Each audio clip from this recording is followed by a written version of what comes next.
Assalomu alaykum, hurmatli pensionerlar, 12 yoshdan oshgan otaxon va onaxonlar hamda ularning farzandlari.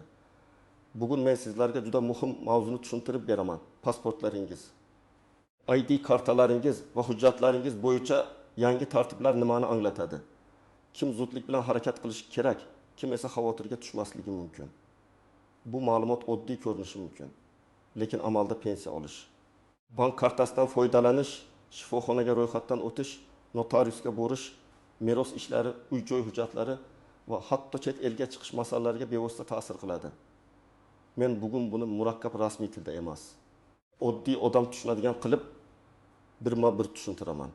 Videoni hoziroq saqlab qo'ying, kanalga obuna bo'ling va like bosing, chunki bu ma'lumotni sizning yaqinlaringiz ham bilishi kerak.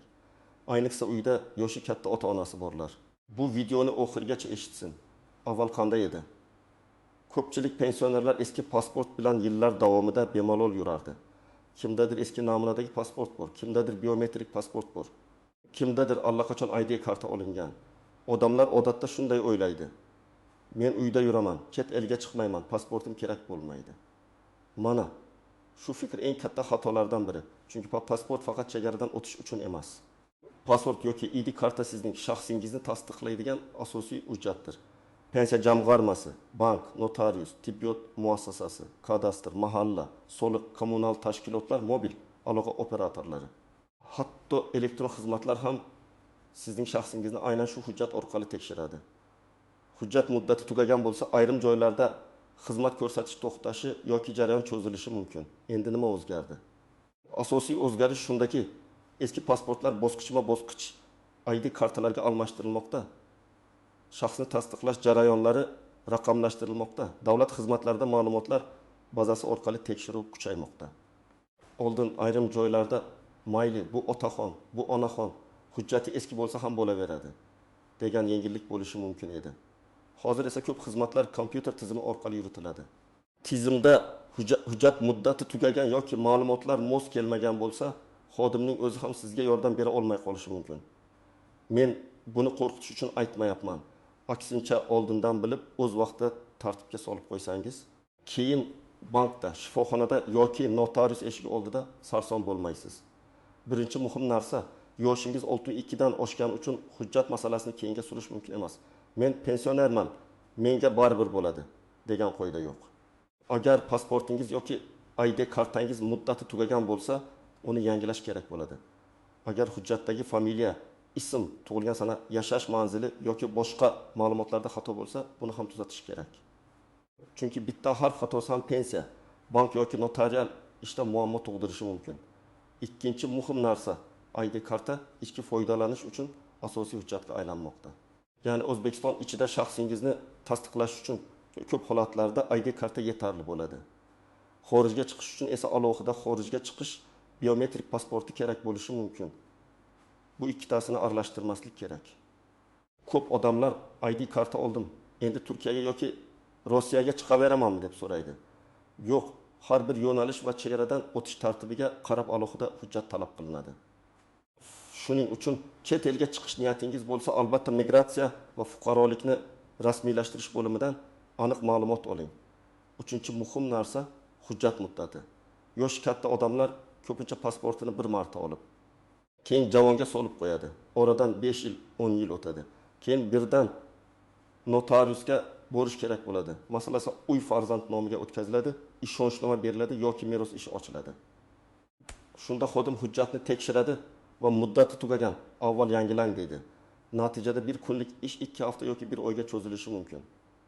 To'rtinchi muhim narsa yashash joy ro'yxati, pasport yoki ID kartada hamda elektron bazada ro'yxati turgan manzilingiz muhim. Siz amalda bir joyda yashab, hujjatda boshqa joyda turgan bo'lishingiz mumkin. Oldin bu ko'p sezilmasdi. Hozir esa tibbiy poliklinika, pensiya bo'limi, mahalla yordami, subsidiya, kommunal ma'lumotlar, ayrim bank xizmatlari ro'yxat manziliga bog'liq bo'lishi mumkin. Shuning uchun manzil masalasini ham e'tiborsiz qoldirmang. Men endi kimlar birinchi navbatda hujjatini tekshirtirishi kerakligini aniq aytaman. Birinchi guruh, pasport yoki ID karta muddati qachon tugashini bilmay deganlar. Agar siz hujjatingizni ochib, amal qilish muddatini ko'rmagan bo'lsangiz, bugun albatta ko'ring. Ko'zoynak taqing, farzandingizdan yordam so'rang, lekin tekshiring. Balki hali bor deb taxmin qilish to'g'ri emas. Ikkinchi guruh. Eski namunadagi pasport bilan yurganlar. Agar sizda hali ham eski ko'rinishdagi pasport bo'lsa va ID karta olmagan bo'lsangiz, migratsiya bo'limiga murojaat qilib, hozirgi tartib bo'yicha almashtirish kerakmi yoki muddati qachongacha ekanini aniqlang. Chunki turli davrlarda berilgan hujjatlar bo'yicha tartiblar farq qilishi mumkin. Uchinchi guruh bank kartasidan pensiya oladiganlar. Banklar shaxsni tasdiqlashda hujjat ma'lumotlarini tekshiradi. Masalan, pensioner onaxon har oy plastik kartasiga pensiya oladi. Bir kuni karta bloklanadi yoki yangi karta chiqarish kerak bo'ladi. Bank xodimi hujjatni so'raydi. Agar hujjat muddat tugagan bo'lsa, yangi karta chiqarish kechikadi. Pensiya kelayotgan bo'lsa ham puldan foydalanish qiyinlashadi. Bunday holatda ayb bankda emas, hujjat bazasidagi talabda bo'ladi. 4-guruh. Mol-mulk egasi bo'lgan pensionerlar. Uy, yer, mashina, do'kon, dala, hovli, meros ulushi bo'lsa, hujjatingiz tartibli bo'lishi shart. Chunki notarius, kadastr yoki ichki ishlar tizimida shaxs ma'lumotlari aniq chiqishi kerak. Misol uchun, otaxon 7 yoshda uyini 2 farzandiga ulush qilib bermoqchi.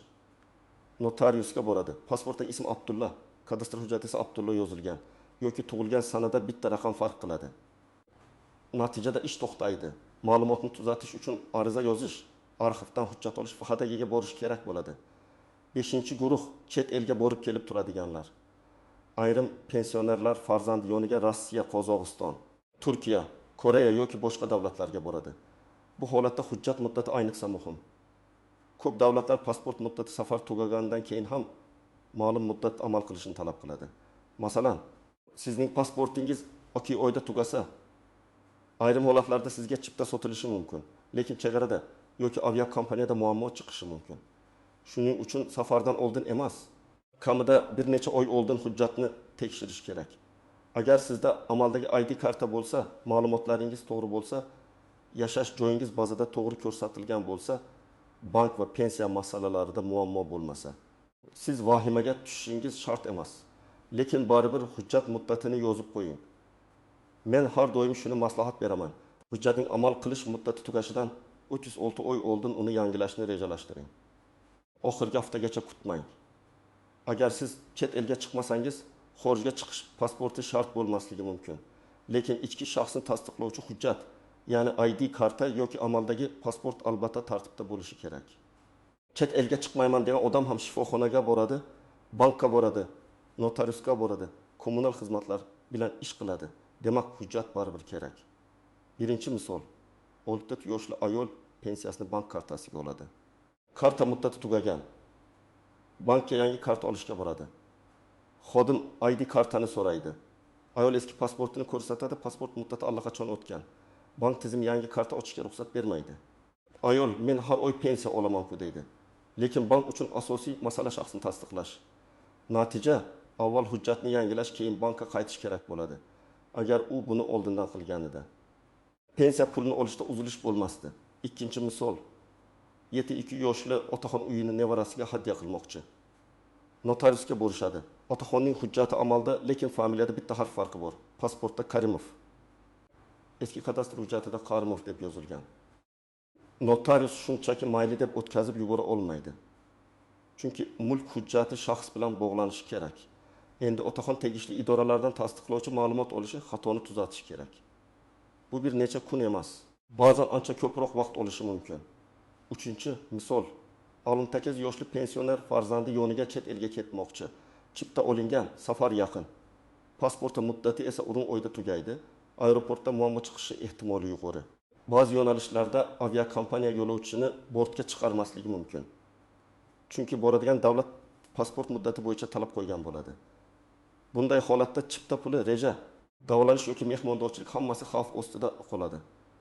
4-misol. Onaxonning ID kartasi bor, lekin yashash manzili eski. U boshqa tuman farzandi uyida yashaydi. Poliklinikaga biriktirish, ijtimoiy yordam yoki mahalla orqali beriladigan ma'lumotnomalarda chalkashlik chiqadi. Sababi tizim uni boshqa manzilda ko'rsatadi. Shuning uchun ko'chib o'tgan bo'lsangiz yoki uzoq muddat boshqa joyda yashayotgan bo'lsangiz, ro'yxat masalasini tekshirtirish kerak. Endi ko'pchilik e'tibor bermaydigan nozik jihatlarni aytaman. Birinchisi, mening pasportim muddatsiz degan gapni albatta tekshirtiring. Ayrim hujjatlarda yo'qki. Berilgan davrga yoki hujjat turiga qarab maxsus tartiblar bo'lishi mumkin. Lekin siz eshitgan gap bilan emas, hujjatdagi yozuv va rasmiy idora ma'lumoti bilan ish tuting. Chunki bank yoki notarius sizning qo'shningiz aytgan gapga emas, tizimdagi ma'lumotga qaraydi. Ikkinchisi, hujjat yo'qolgan bo'lsa, kutib yurish kerak emas. Yoshi katta odamlar ba'zan to'pilib qolar deb o'ylar davomida yuradi.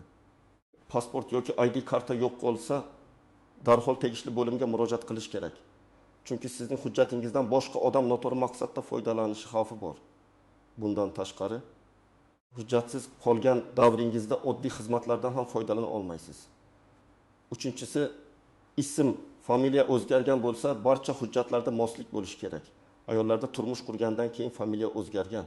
Keyin eski hujjatlarda boshqa familiya qolgan holatlar ko'p uchraydi. Pensiya hujjatlari, mehnat daftarchasi, nikoh guvohnomasi, tug'ilganlik haqidagi guvohnoma, kadastr hujjati bir-biriga bog'lanishi kerak. Agar zanjir uzilib qolsa, sizdan qo'shimcha tasdiq so'raladi. To'rtinchisi, nogironligi bor yoki yura olmaydigan pensionerlar. Bunday holatda farzandlari yoki ishonchli vakillari tegishli idoradan tartibni so'rashi kerak. Ba'zi xizmatlarda uyga borib rasmiylashtirish, vakil orqali murojaat qilish yoki alohida yengilliklar bo'lishi mumkin. Lekin buni og'zaki taxmin bilan emas, o'z hududingizdagi mas'ul bo'limdan aniqlash lozim. Chunki amaliy tartib hudud va holatga qarab farq qilishi mumkin. Beshinchisi, hujjatni yangilash jarayonida eski hujjatdagi ma'lumotlar avtomatik ravishda to'g'ri ko'chadi deb o'ylamang. Ariza topshirayotganda ism, familiya, otasining ismi, tug'ilgan sana, tug'ilgan joy, yashash manzilini diqqat bilan tekshiring. Xodim sizdan ma'lumotni tasdiqlashni so'rasa, shoshilmang. Bir daqiqa ko'proq vaqt ketgani yaxshi. Keyin xatoni tuzatish uchun bir hafta sarflagandan ko'ra. Oltinchisi, fotosurat va biometrik ma'lumotlar. ID karta va yangi hujjatlarda rasm, imzo, biometrik ma'lumotlar muhim. Pensionerlar ba'zan rasmim yaxshi chiqmasa ham bo'ladi deydi. Lekin yuz aniq ko'rinishi, hujjat sifati yaxshi bo'lishi, tizim sizni to'g'ri taniy olishi muhim. Ayniqsa bank va chegara tizimlarida bu ahamiyatli. Yettinchisi, ishonchnoma masalasi. Agar siz farzandingizga pensiya olish, bankdagi ishlarni yuritish, uy hujjatlari bilan shug'ullanish uchun ishonchnoma bermoqchi bo'lsangiz, notarius sizning shaxsingizni aniq tasdiqlashi kerak. Hujjat muddat tugagan bo'lsa, ishonchnoma berishning o'zi ham muammo bo'ladi. Shuning uchun yura oladigan paytingizda hujjatlarni tartibga solib qo'yish juda muhim.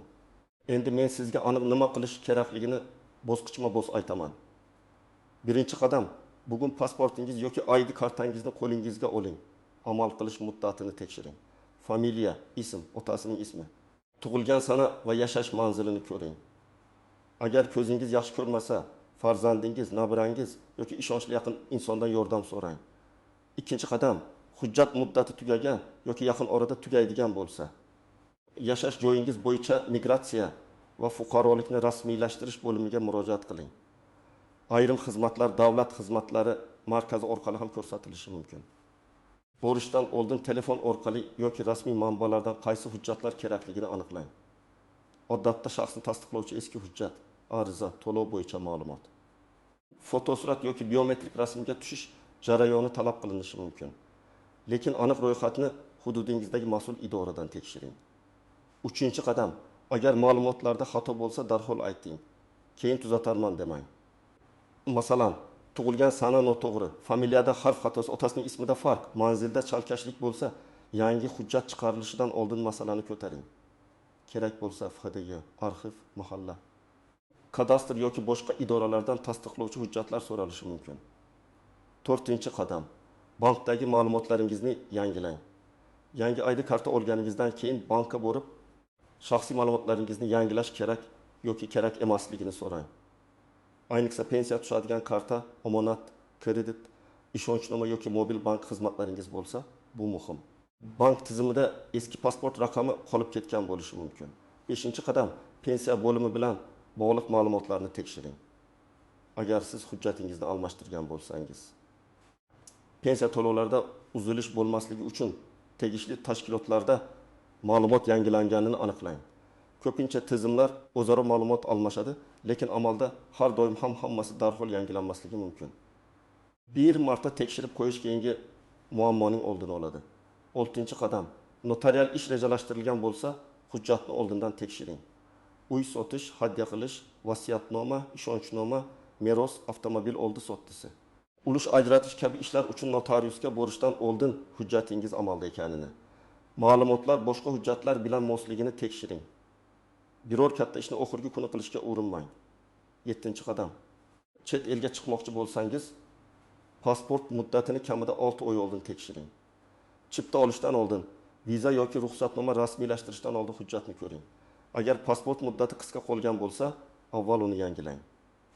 Aks holda chipta, taklifnoma, davolanish hujjati yoki mehmonxona bandi bekor bo'lib ketishi mumkin. 8-qadam, hujjatlaringizdan nusxa tayyorlab qo'ying.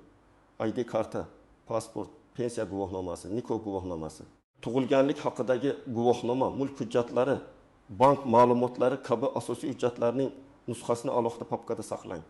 Asl hujjatlarni esa ishonchli joyda tuting. Hech kimga pasportingizni garov sifatida bermang. Telefonda pasport rasmini begonalarga yubormang.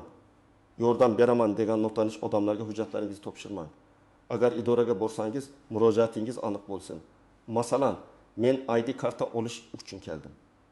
Eski pasportimni almashtirmoqchiman deb ayting.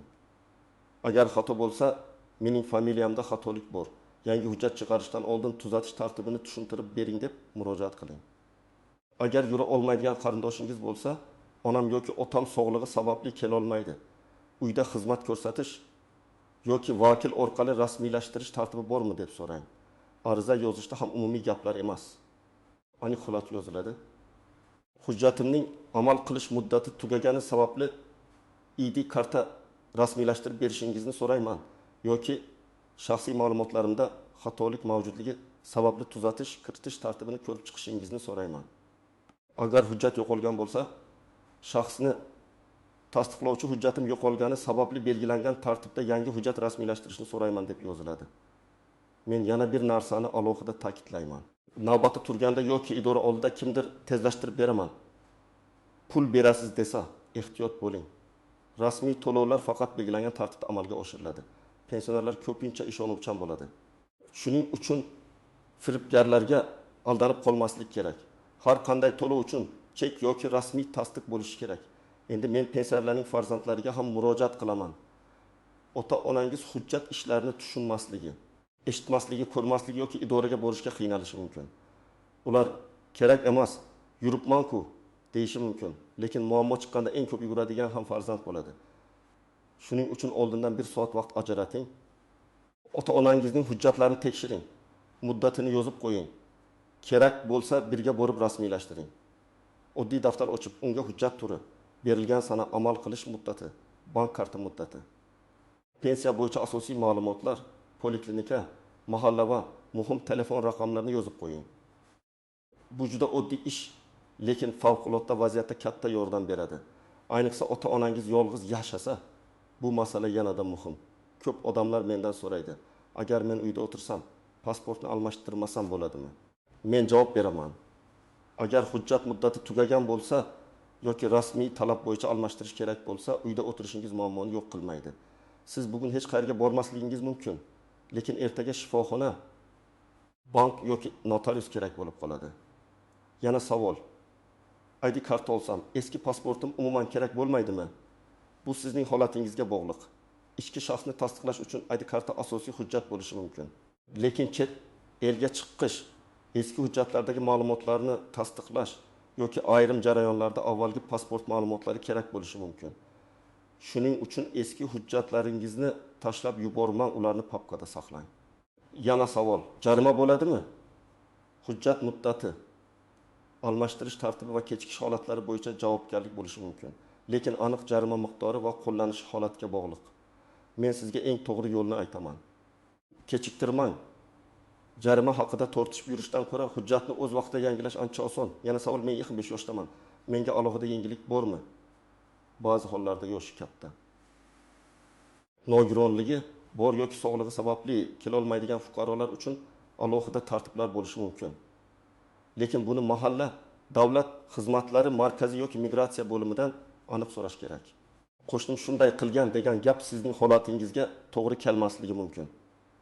Bugungi asosiy xulosa shuki, 2 yoshdan oshgan pensionerlar pasport va ID karta masalasini ikkinchi darajali ish deb qaramasligi kerak. Hujjat muddati, ma'lumotlarning to'g'riligi, yashash manzili, bank va pensiya tizimidagi moslik juda muhim. Bitta kichik xato pensiya olishni kechiktirishi, bank xizmatini to'xtatishi, notarial ishni buzishi yoki chet el safarini bekor qilishi mumkin. Men sizga tavsiya qilaman. Bugun hujjatingizni tekshiring. Muddati tugagan bo'lsa, rasmiy idoraga murojaat qiling, xatolarni oldindan tuzating. Farzandlaringizdan yordam so'rang va barcha muhim hujjatlarni tartib bilan saqlang. Shunda keyin shoshilinch vaziyatda sarson bo'lmaysiz. Sizningcha pensionerlar uchun hujjat almashtirish tartibi osonlashtirilishi kerakmi?